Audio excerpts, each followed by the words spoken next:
This is the generator of the oil field.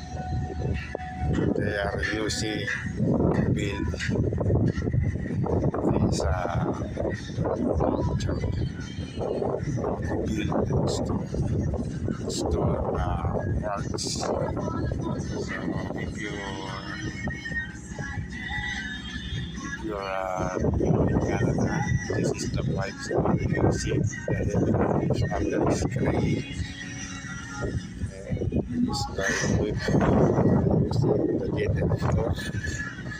Okay, the big generator and lots of people here toward this the pump truck.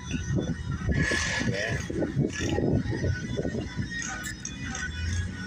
this is the examination of oil field after digging the deepest oil in this area. Okay,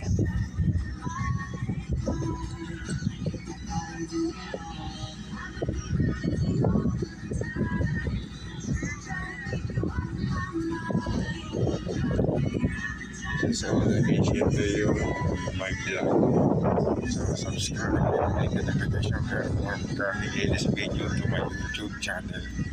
Okay, this is another equipment, the tower of the oil field. This is the top to pump the heavy pipes in this area. Okay, so after using this, we build this pump truck. Okay, using a crane and motors and other parts. So that's all, guys. I shared video to share to you how to install and build the pump truck in Canada. Okay, this is the other equipment, the tower crane or the tower they are using to pulling and push down the pipes in this area until reach the deepest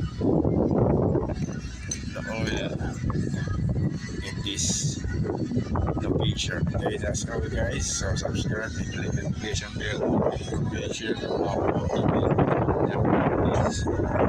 See you again.